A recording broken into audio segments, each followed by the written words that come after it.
This is John with Photography Focused, a YouTube channel for dusk to dawn photography. If you can't tell, right from back there, see the logos there and here. So what this episode is going to be, it's going to be on a continuation of night photography with cell phones. I previously did the LG G4 and the Samsung Galaxy 6 Edge Plus. And today we are going to be working with the new LG V10. This is an incredible phone. It has the same camera as the LG G4, which gives you full manual over your camera. You can set the shutter, you can set the ISO, but the only thing you can't do is the aperture because it's fixed at a 1.8. Not a big deal, but it'll go 30 seconds for a long exposure is what we're going to be working with. And that's we haven't went this far with the other two videos. It was only a couple seconds, but because we're going 30-second long episode shutter exposures, we're stepping it up. We're going to go big.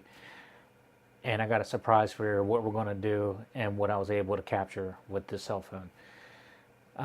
I originally was going to do the same thing in my other two videos. It was just kind of doing some light trails, but that didn't seem to be too exciting, and it really doesn't justify what you can do with this camera and understanding a few tricks of how you can capture this image.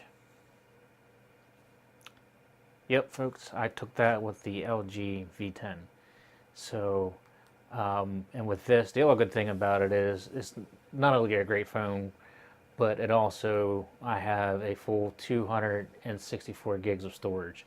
64 gigs on board, 200 gig SD card. So right now, this is the most storage you can have on a phone. And you think, a big deal? What's that? What big deal is that? For me, it's actually something I've been working on is having multiple copies of my work. So I have probably about a good 60% of all my process pictures for clients and stuff that I just don't want to lose. So I'm actually using this as a backup. I already have two backups on my computer, but it helps to have it. Not only that, to have access to all of those images if I happen to be with a client, and I can show them right there off my phone. So it has that, and the other benefit is that this phone now, that not only do you have the manual ability for photos, but also you can do just use the manual settings for video, which is just like using the DSLR, just like when I'm shooting. I can do that with this, and that's going to come in handy here short. So what we're going to do is I want to go through and show you what I used to get that shot. You're probably wondering how I got those sparks. I'll tell you that in a little bit. And I actually, on that image, I actually used one flash. My daughter, she was actually, she took the picture and she was running to the front of the car, and she used one of these, just a regular flash. And I think I had it on full power, and she just popped it on the front, and then she ran to the back, and then she flashed it again. And then I actually spun the, making those sparks, and I'll show you that in a second. And the image was done. So it's a 30-second long exposure, so you have 30 seconds to get your shot. But this time what I'm going to do, because it is so cold out there, and just to make things a lot quicker, I don't want to be on location, being real cold, because it's setup time, getting everything set up and getting the audio and all that. I just don't want to. I'm going to set up two flashes, one for the front and one for the back, and I'm going to put them up on stands, and I'm going to pop them with these things called wireless triggers. So what it allows me to do is I can actually remote trigger a flash, okay, just by doing, because these two are paired together, and then from here it triggers the flash to go and flash. So I'll show you how that works. See, there you go. And I have two of these, so I can with one flip of a button, I can actually just flip both of them, or pop both of them, and then go and do the spinning of this. This is what I was using, the steel wool. And the grade that I got is the 400000. And this is really handy because this is what burns, and I'm sure you're probably wondering, how in the heck does this stuff do this? Well, I don't know the science behind it, but it does work. And you want the finest that you can find. I've even the picture that I presented, I actually used the 000, but I found that there was an actual even finer grade, so I actually went with that. So you need that, and then you also need this. You need one of these guys. Yes, this is one of those things that you probably have in your kitchen, but I recommend you, if you have one in your kitchen, don't use it, or if you do use it, plan on buying another one, because this stuff burns, and I probably can't see it, but it's just, it burns everything, because what you're doing, you want to stretch this out as much as you can, right? And you stick it in here like so, right? Just like that. Make sure it's all nice and in there, nice and tight and everything. So then what you're going to do, you're going to take one of these guys, a 9-volt battery, and what you're going to do, you're going to strike the steel wool, okay, until you see like a little ember that starts, right? And don't forget, you need a little string attached, because you're going to be spinning it. So what you do is you strike it, right, with the positive and negative, right? It gives it a little spark, and then what you do is you take it and you start swinging it. And then with a long exposure, it's going to capture all those little sparks that come off of those. And depending on the way you spin it, you can get real creative in the way how you want your sparks to look. One other thing, again, I'm going to use a tripod capture the image, and I'm also still going to use my handy dandy cell phone holder, right? So that way I can put my cell phone in here, right? Put my cell phone in here, sorry, and mount it to a tripod. So that's how it's going to, and then the tripod is going to connect to there. Okay. Let me see, and then there's one other matter in this. Yes, this is painter's tape, because when I actually shot the image that I posted, I actually didn't think twice. The sparks are really, you got to think it is steel, and it's molten, kind of molten when it's coming off, so because it's so hot. But it won't bother the paint, the metal of the car, because it'll just bounce off. But one thing I didn't take in consideration is the windows. So I didn't think about it, and I was sitting there all spinning it. Now I got all of these nice little divots inside my passenger side window, and hopefully I talked to one of the guys, and it should be easily repairable, but you got all these little nicks in it, like little rocks have been hit on it, but it's just the steel, the molten steel was hitting it and kind of melting it. So I'm going to cover it with cardboard or something, and then tape it to the car so that way it don't stick. So that way, that's a big thing to consider if you're actually going to try this. It's not, what the cardboard is going to bounce right off. It's not going to be a problem. And I'll show, and I'm also going to set up several camera angles on the location so that you can see how it's all set up. Again, it's going to be 2 flashes, one on the front, one on the back, and then camera on the front, and then a camera in the back. So you're going to see the whole angle and everything that we're going to do. And I need a little help with this one, just because it's a little bit complex. And my daughter's going to help me out. She's going to actually be taking the picture, and she's going to be popping the flashes while I'm in the back on the other side of the car, burning the steel wool. So, and the other thing as a precaution is, I actually did this once. Make sure that you wear a hoodie or something if you attempt this, so that way none of those embers get in your hair and kind of burn you, because it will do that. So, and make sure everything's black. Everything you wear is black, so that way you don't get seen in the image. So I think that's pretty much it. I'm going to go on location, get this shot, walk you through it, and show you how easy it is. And total cost of the equipment, you don't have to use the flashes, the triggers. You can just use one, and then But just in the hardware itself, I mean, the steel wool was only like $4. The whisk was only like $1, and then the rope I bought it for like $3 or $4 at Walmart. Some of that stuff you might have laying around. So, and that's pretty much it. So, I'm gonna sign it off here for the time being, and then we're going to go and pick it back up on location. See you soon. All right, so we're on location, and like I said, I have my daughter with me. She is Emily. She's going to be helping assisting me. So we got several camera angles here. It's a little bit of complex to get it set up, but we're using not only an LG V10 to actually take the photo, but we're actually using my daughter's LG V10 to record the actual phone taking the pictures.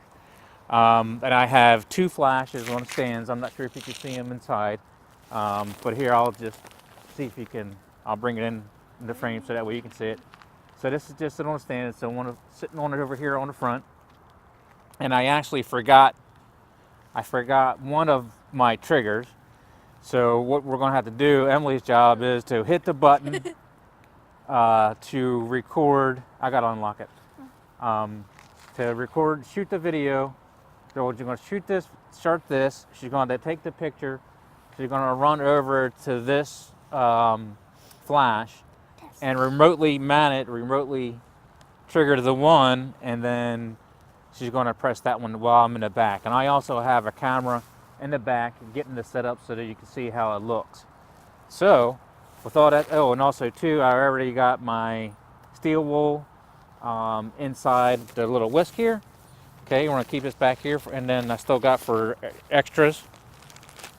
All right. Oh, and then so here it is. I got my 9-volt battery, and in the camera in the back, you'll be able to see me what I'm doing in the back, and you can see everything all around. You can see everything else that's happening.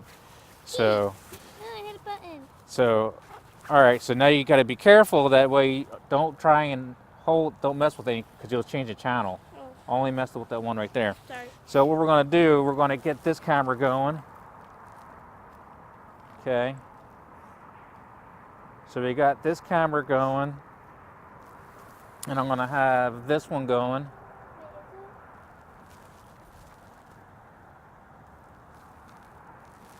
Okay.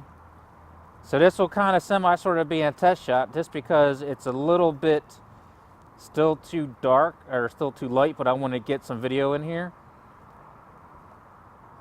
Okay. It's still too dark, but at least I want to see you can see the setup while it's still light, and then I will try and do my best to get it as we're shooting it when it gets a little darker, but we're getting a little pressed for time for video. So what we're going to do here is I'm going to actually tweak this a little bit so that way we can see a little bit more. Okay. ISO's there. Okay. So, oh, and guess what? We're not in manual. Oh, so again, forgive me, we were actually in a wrong mode. So let me just get this kind of set up real quick so that way we can see what we need to see. Hello. Okay.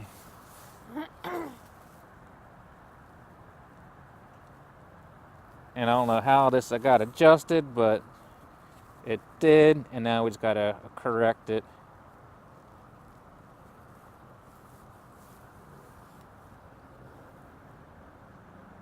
All right, there you go. So at least you can see what, yep, you can see this. I'm gonna move this over just a little bit there. All right. So there we go, and it's in focus. So now we are ready to go. So Emily, you're ready to go. It's when I can make the gloves on. Yep. I get to press the gloves on. All right, that's. Can I? Yep, get that going. All right, so that's recording. I got it set to 1 second right now, just because if I go anything longer, it's going to be semi sort of overexposed, but I just want to see how it's going to look. Em, you're going to be over here. You're going to hit that. Okay. You got to come over. You got to hit it on mine. Right. hit it on mine. So that way you're going to take the picture. You know? And no, you got to let me get over there. And then you run over there. You hit that flash, and then you remotely trigger that flash. And then when you're done, I will spin it. All right? So I am ready when you are. Yep.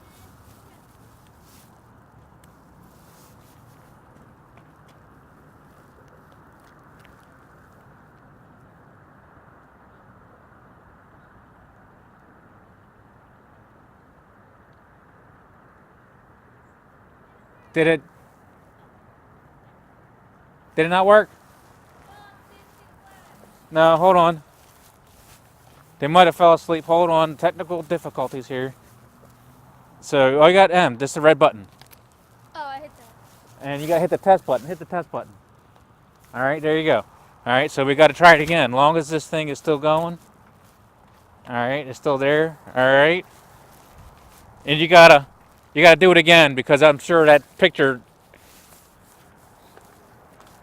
Oh, you know what? It's only a second. It's only a second, so we're going to overexpose it. Give you 4 seconds just so that way you can see how it works. This image isn't going to be good, but we're just going to do it so you can see what it looks like. Because you got 4 seconds to get over there. While you're doing your thing, I got to do my thing. All right?